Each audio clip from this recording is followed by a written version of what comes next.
Hello everyone, Matthew here. As you know, you can tell by this shirt I'm wearing and this good old school looking VHS, you know what today is?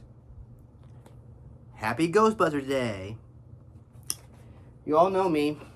You all know how many times I keep posting things Ghostbusters related on my social media accounts. And of course, you know, I own every single copy of Ghostbusters on physical media, whether it's like on VHS, DVD, Blu-ray, 4K, even the Laserdisc I even got now from Criterion. And of course, I got the cosplay, and I did some videos to promote the Howard Theater for the private showings of Ghostbusters, especially me in full Ghostbusters uniform. So, especially for today's anniversary, now that the original film is now 42 years old, which I can't believe that we're all getting old, although the movie's a lot older than me because I was born in 1992. So I decided to do something very special to share you my memories about Ghostbusters. I was born on March 24th, 1992, and then in 1994 I was 2 years old, and we did have movies on VHS, but we had some movies that we recorded off of tape. For example, like Batman Returns was recorded off of HBO because you get the HBO narrator at the end for what's coming next. And I remember seeing Ghostbusters the way how it starts on that old VHS copy that's like blankable. It had a V on it from Sony to record things on television.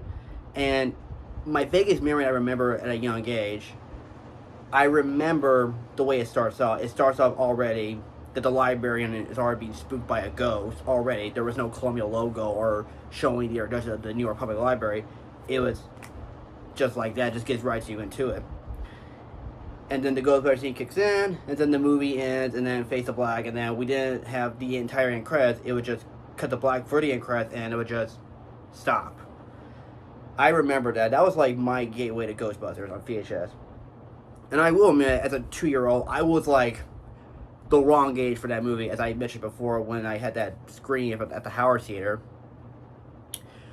I remember telling that story that I was like the wrong age for that movie, especially when you're like a 2-year-old kid.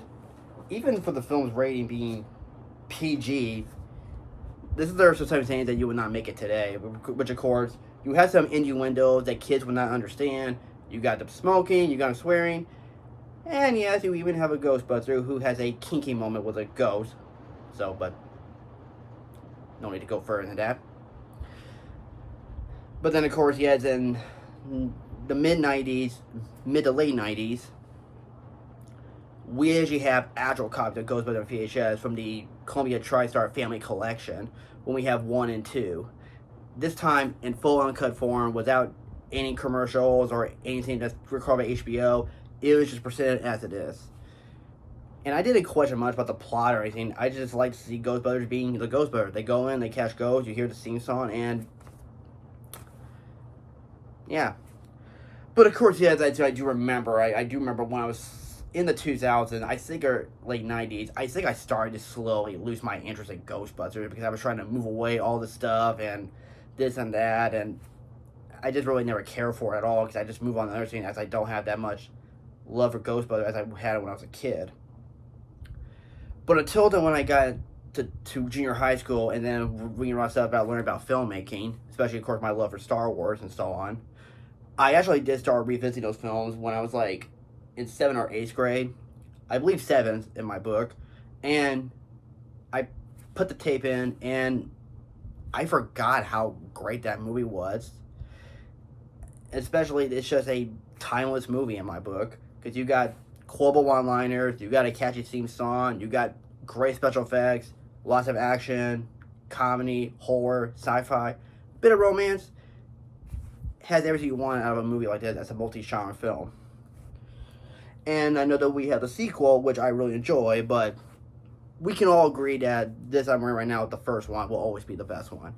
And of course, we know it spun countless cartoons like the Real Ghostbusters cartoon and Extreme Ghostbusters, which that's the cartoon I grew up with, and especially I used to have that Proton Pack, all because of my love for the show. And then, of course, I know that especially reading stuff about filmmaking and learning the history of the franchise, and I know there's been a long ongoing development of Hell, when they tried to get Ghostbusters 3 off the ground. Until in 2014, Harold Ramis passed away. Then in 2016, we get the unnecessary reboot, which of course I know it has its fair share of fans, but the less that I say about that movie, the better. And then come to 5 years later, we actually did get an actual Ghostbusters 3. Although we had the video game, which I play, on the PS3, and I thought that was like the closest we ever got to a Ghostbusters 3. Until now, what we did, that when we got not only the OG cast returning, but you also get new set of characters to become the new Ghostbusters. And that's why we got Ghostbusters Afterlife, which I saw at the cinema around during my Thanksgiving break, and I loved it. That it felt like it was just as close to be as good as the original. And then, of course, in 2024, March 24th, 2024, my parents took me and John to go see Ghostbusters for the Empire. And I really liked it. Didn't say it was good as Afterlife. But until this year, I watched it recently. It was actually a little funnier than I remember. Not as good as Afterlife, though. I still stand by it. But it still is a fun movie. So, to get right to the point, what makes Ghostbusters special to me? Well, anytime whenever I go to work, anytime when I get depressed, and especially all the stressfulness, and when I have to deal with kids in school, and worry about my job and all, and how much it takes me down, and what I do, I put this on just to cheer me up so that I'm not going through depression, so that it can just lighten my mood up, because I need something to get me in the right mood so I can enjoy seeing the characters, what they do, the banter, the action, the romance, the suspense, all the above. Because I love action, I love comedy, I love sci-fi, I love horror, I love drama and romance, and Ghostbusters just gives me everything I wanted, and it just leaves you with a very good feeling when the Ghostbusters come in to save the world after being Gozer the Gozerian and her two terror dogs, Vince Clorso, Keymaster, and Sewell, the Gatekeeper. Anytime when I watch that movie, it will always put me in the right mood. Especially we need that pure escapism. Especially that when recently I went to go see a 35mm print of Casablanca at the Paramount Theater. It was that kind of crowd we needed, that it just feels more livelier, that we want audience to be entertained. We want to have a good time and experience the real magic of movies. And even I want to experience the real magic of movies on the big screen like Ghostbusters, because I never saw it when it came out. And it would have been great. Also, showing that Howard Hill was the closest I ever got to experience. So, if down the road, which I know I've been hearing a lot of things about that 70mm print, I've already saw the 35mm print on Internet Archive, which looked pretty cool, very Grindhouse-like.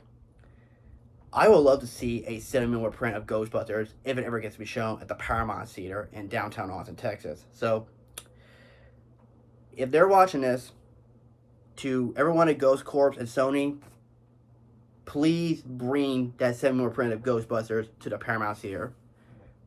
And maybe I'll be there in full Ghostbusters uniform, just like I do. So, to wrap it all up, I just want to say happy 42nd anniversary to Ghostbusters, and thank you for being the movie that will help me to get through my depression, all the stressful times at work, and not to feel bad at all. Because why? Because busting makes me feel good. Happy 42nd anniversary to Ghostbusters, and happy Ghostbusters Day to all of y'all. Thank you.